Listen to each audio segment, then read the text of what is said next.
Hi everyone, it's Canstal steam here. We're installing Hrace on a canola tank. We're using laser to line up the cable to minimize the error. This is a freeze protection application to prevent the tank from freezing and products inside the tank from freezing. We're using self-regulating cable. As you see, this is gonna be sitting flat on the tank.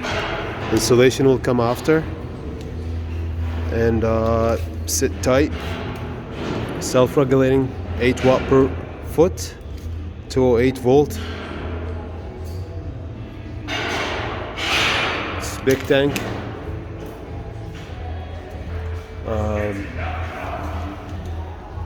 Using a lift to get up here, it all the way around, and then after we'll be doing this section. So you'll see a couple videos about this tank.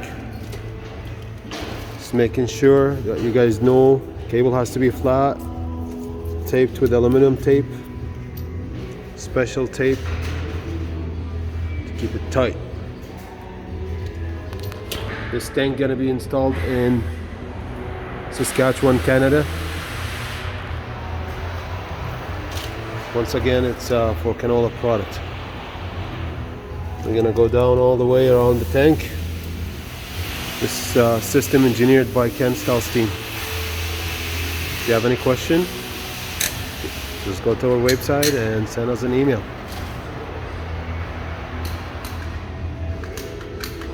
Total circuits for this system is 7 junction boxes, 7 end kits and power kits. As you see here, Steve installing the end kit for the tank using heat shrink end cap, and the power is basically just up top in that corner. Well, there's no corner, just around that area.